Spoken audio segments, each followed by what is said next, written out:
हिंदू धर्मात नारळाला अत्यंत महत्त्व आहे.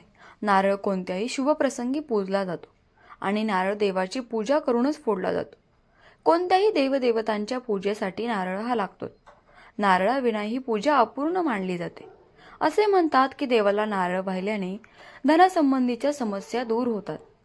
मंदिरांमध्ये पंडित सांगत असतात किंवा आपण सर्वजण पाहतो की पुरुष मंडळीच हे नारळ फोडत असतात, परंतु आपण महिलांना नारळ फोडताना पाहत नाही किंवा त्या फोडतही नाहीत.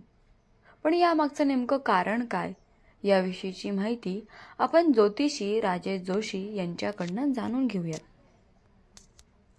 हेच पहा ना की नारळ फोडण्याचा संबंध असं म्हटलं जातं की ते महिलांनी फोडू नये. पण असं का, यामागचं कारण तुम्हाला माहिती आहे का? एखादी महिला देवळात किंवा घरात आजूबाजूच्या एखाद्या लहान मुलाला किंवा पुरुषाला नारळ फोडून द्यायला सांगते आणि ते देखील फोडून देतात.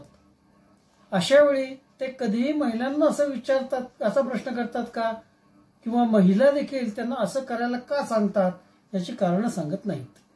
पण एखाद्या लहान मुलांनी हा प्रश्न विचारला की ते त्यांना असं सांगतात की हे असंच असतं, आपल्याकडे महिला किंवा स्त्रिया नारळ फोडत नाहीत.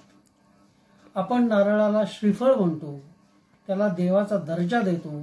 एवढंच काय, तर पूजेसाठी देखील आपण त्याला महत्त्वाचं मानतो.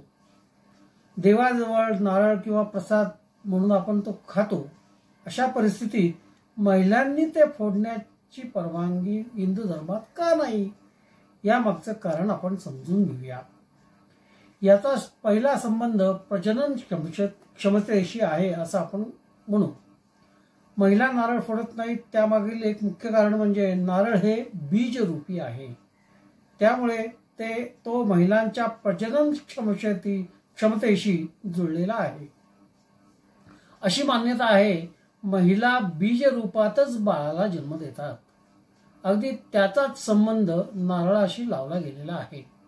म्हणूनच हिंदू धर्मशास्त्रानुसार स्त्रियांनी नारळ फोडण्याचा अधिकार दिलेला नाही.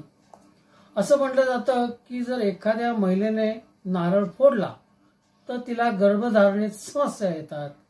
एकेकाळी विश्वामित्रांनी भगवान इंद्रावर कोपून वेगळा स्वर्ग निर्माण केला आणि त्यानंतरही महर्षींचं समाधान झालं नाही, तेव्हा त्यांनी वेगळी पृथ्वी निर्माण करण्याचा निर्णय घेतला आणि त्यांनी प्रथम मानवाच्या रूपात नारळ बनवला. या नारळाला मानवाचे रूप देखील मानले जाते. नारळाला 3 डोळे असतात. या 3 डोळ्यांना त्रिनेत्राचे म्हणजेच शिवाचे रूप मानले जाते असे शास्त्र सांगते. म्हणून त्याला स्त्रिया हात देखील लावत नाही. यामागचे अनेक कारणं आहेत.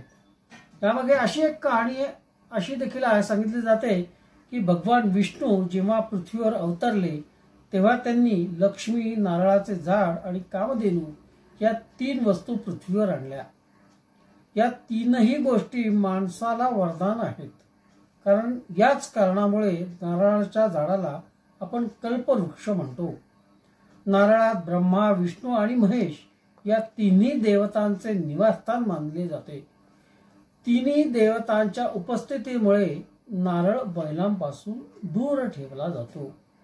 नारळ हे भगवान विष्णूंनी पृथ्वीवर पाठवलेले फळ मानले जाते आणि जो देवी लक्ष्मीचा अधिकार आहे.